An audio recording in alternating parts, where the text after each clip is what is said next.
Hello everyone, your welcome our channel. तो देखिए, जो हमारा यूपीटीईटी का एग्ज़ाम है 2, 3, 4 जुलाई को, तो उसके लिए जो मोस्ट इम्पोर्टेंट टॉपिक हैं, अगर आप इतना कर लोगे तो देखिएगा आपके हिंदी और संस्कृत यहाँ से आपके 2 सब्जेक्ट एक साथ कवर होंगे। तो जो जो इम्पोर्टेंट टॉपिक हैं उसे हम यहाँ पे देखेंगे। और हिंदी संस्कृत में देखिए 2 क्वेश्चन हिंदी में मान के चलिए यहाँ से, और 2 ही क्वेश्चन संस्कृत में मान के चलिए समाज से। तो ये मान के चलिए 4 क्वेश्चंस आपके यहाँ से बनेंगे ही बनेंगे। तो अभी क्या है, पढ़ तो सभी रहे लेकिन स्मार्ट तरीके से पढ़िए, जहाँ से बार बार क्वेश्चंस आते हैं और जो इम्पोर्टेंट ना हो उसे छोड़ते जाइए। ज़रूरी नहीं है पूरी रामायण, अब ये समाज वाला टॉपिक है तो आप इसमें पूरी रामायण को लेके बैठ जाओ कि समास क्या होता है, ये सब मत देखिए। वो देखिए कि क्वेश्चंस कहाँ से बन रहा है एग्जाम में। वही ट्रिक्स कुछ हिंदी संस्कृत के लिए ट्रिक्स भी फॉलो कर सकते हैं। आप इन ट्रिक्स को देख लोगे तो आप और जल्दी आपको ये टॉपिक समझ आ जाएगा कि कहाँ से किस तरीके। अब देखिए, यहाँ समाज से लेकर बात करेंगे तो जो ट्रिक से बनेगा उसे ट्रिक से बताएंगे, और नॉर्मली आप कर सकते हो उसे वैसे। तो समास का अर्थ बेसिक है, ये सबको पता होगा, संक्षिप्त करना होता है। तो यहाँ इतना देखने 2 शब्दों के मेल से बना होता है, तो ये सभी को पता है। तो यहाँ पे ज़्यादा टाइम वेस्ट मत करिए क्योंकि हमारे पास टाइम कम है। तो वही टॉपिक करेंगे। अब देखिए, यहाँ पूछा गया समास के मुख्य वेद कितने होते हैं। तो ये बेसिक है, सबको पता है 6 वेद होते हैं। वो कौन कौन से? अव्ययीभाव समास, तत्पुरुष समास, कर्मधारय समास, द्विग समास और द्वंद्व समास, बहुब्रीहि समास। ये इसके 6 भेद हैं। और देखिए, यहाँ बात करें कुछ बेसिक्स हैं उसे फॉलो करेंगे। तो देखिए, क्वेश्चन हमारा यहाँ से बनेगा अव्ययीभाव समास। अब अव्ययीभाव समास को समझने के लिए क्या है, क्या हम इसकी डेफिनेशन याद करेंगे कि अव्ययीभाव समास क्या होता है, जिस समास का पहला पद पूर्व पद ये सब हटा दीजिए। पूर्व पद या अंतिम पद कुछ भी प्रधान होता है, ये सब हमें नहीं देखना है। हमें देखना है अव्ययीभाव समास। अव्ययीभाव समास में क्या है, आप कुछ मत देखिए, बस एक चीज़ देखिए, उपसर्ग। अगर आपको किसी भी समास में उपसर्ग दिखे सबसे पहले, तो वहाँ कौन सा समास होगा? अव्ययीभाव समास होगा। अब जैसे अनुपसर्ग है, आ उपसर्ग है, प्रति उपसर्ग है, और यथा उपसर्ग है, अनुपसर्ग है और प्रति उपसर्ग है, ये सभी क्या हैं? ये उपसर्ग हैं। तो अगर ये उपसर्ग आ रहे हैं तो वो हमारा कौन सा समास होगा? वो हमारा अव्ययीभाव समास होगा। देखिएगा, अब मेरा भी इन्हीं नोट्स को पढ़कर 2 बार यूपीटीटी हमने भी क्वालिफाई करा है। तो बेसिक स्मार्ट तरीके से जो चीज़ें हैं उसे कवर करेंगे। तो देखिए, यहाँ प्रतिदिन ये दिया है। अब यहाँ पे प्रति क्या है? हमारा उपसर्ग। तो यहाँ कौन सा समास होगा? बस 1 मिनट सेकंड भी नहीं लगेगा, आप तुरंत आंसर कर लोगे कि अव्ययीभाव समास।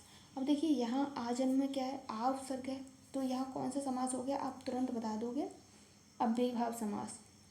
अब यही बात करें यथासंभव। अब ये यथासंभव है, इसमें कौन सा समास होगा? तो यथासंभव में हमारा अव्ययीभाव समास होगा। अब यही बात कर लें अनुरूप, प्रतिकूल, प्रति उपसर्ग होगा इसमें। तो ये हमारे अव्ययीभाव समास के कुछ उदाहरण हैं। अब देखिए, यहाँ पे कुछ ऐसे भी हैं। अब देखिए, हाथों हाथ, इसमें कौन सा समास है आप बताइएगा कमेंट करके, हाथों हाथ में कौन सा समास है। अब देखिए, यहाँ तत्पुरुष समास को देखेंगे तो देखिए, तत्पुरुष समास में उत्तर प्रधान होता है। ये भी मत देखिए, इसमें देखिए जहाँ कारक चिन्हों का प्रयोग करा जाए, कारक चिन्ह छुपे हों, वहाँ कौन सा समास होता है? वहाँ तत्पुरुष समास होता है। अब देखिए, यहाँ पे देखिए गगनचुम्बी। अब देखिए, कर्ता ने कर्म को अगर आपने कारक अच्छे से पढ़े होंगे तो इसे आप कर ले जाओगे। कर्म को आ रहा है इसके बीच में, तो यहाँ हमारा कौन सा होगा? गगनचुम्बी, गगन को चूमने वाले, तो तत्पुरुष समास। करुणापूर्ण, करुणा से, करण से में कौन सा है? कारक है से। तो करुणा से पूर्ण, एक बार बोल के देख लीजिएगा कि आपको क्या देखने को मिल रहा है इसमें। देशभक्ति, देश के लिए भक्ति, यहाँ पे संप्रदान कारक होगा। धनहीन, धन से हीन, यहाँ अपादान कारक होगा। शत्रु, राज्य पुत्र, तो यहाँ हमारा राजा का पुत्र। संबंध, काकी के रारी रे, ये हमारे संबंध तत्पुरुष समास होगा। पुरुषोत्तम, पुरुषों में उत्तम, तो यहाँ हमारा अधिकरण तत्पुरुष समास होगा। अब देखिए कुछ अन्य तत्पुरुष समास के भेद भी होते हैं जो नियत तत्पुरुष है।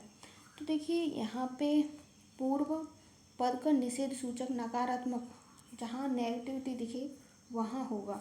तो जी ये है अधर्म, तो ये हमारा तत्पुरुष समास होगा। न धर्म, अनावश्यक, न आवश्यक, यहाँ पे अ का उच्चारण दिख रहा है कि न।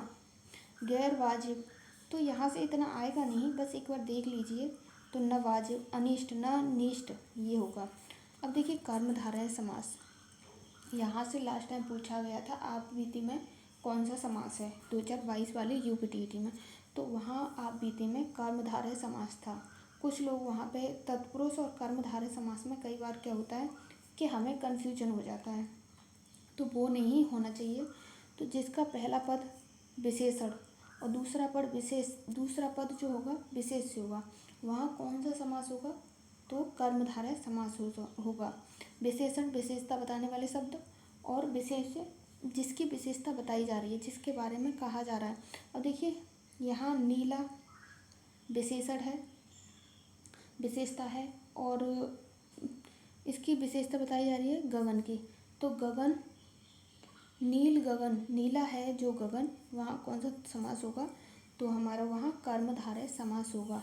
दुरात्मा, बुरी है जो आत्मा, यहाँ हमारा कौन सा समास होगा, तो यहाँ हमारा कर्मधारय समास होगा। अब देखिए जी इसके और भी उदाहरण हैं, जैसे प्राण प्रिय, चंद्रमुखी, देहलता, लालमणि, नीलकंठ, महापुरुष। महादेव में देखिए, महादेव में भी हमारा कौन सा समास है, कर्मधारय समास।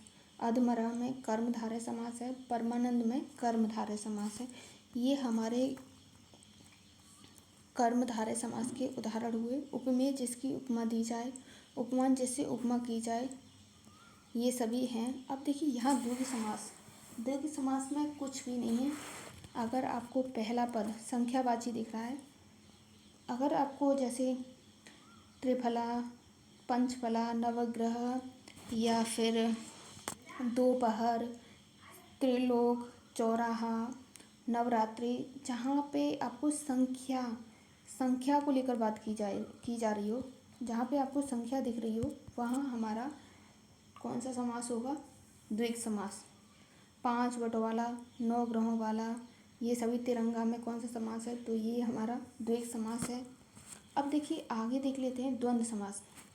इसमें भी कुछ नहीं है, यहाँ पे बस एक चीज़ याद रखिएगा कि द्वंद्व समास में दोनों एक दूसरे के विलोम होते हैं, दोनों एक दूसरे के विलोम होते हैं, या फिर ऐसे रख लीजिएगा कि बीच में योजक चिन्ह लगा हो, वो हमारा द्वंद्व समास होता है। तो देखिए यहाँ हमें कुछ भी ज़्यादा नहीं देखनी है। देखिए ये लगा है, ये हमारा कौन सा समास होगा। एक दो अपवाद होंगे, नहीं तो अगर आपको कुछ नहीं पता है तो आप इतना लगा दोगे तो आपका सही हो जाएगा। माता पिता, माता और पिता, सुख दुख, ये सभी हमारे क्या हैं, राजा प्रजा हुआ, नदी नाले हुआ, पाप पुण्य हुआ, सुख दुख हुआ, एक दूसरे के विलोम है और बीच में योजक चिन्ह लगा हुआ है, वो हमारा द्वंद्व समास होता है। अब हम बहुब्रीहि समास को लेकर बात करें तो इसमें कोई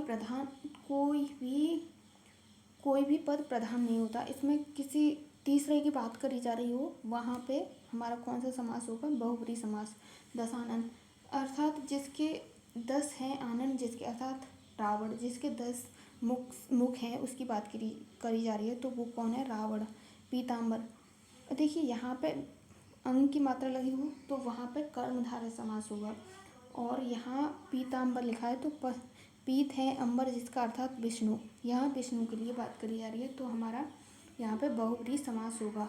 एक दंत, एक है दांत जिसके, तो ये हमारा किसके लिए प्रयोग हो रहा है, गणेश जी के लिए, क्योंकि यहाँ पर तीसरा पद प्रधान है। अब देखिए आगे देख लेते हैं।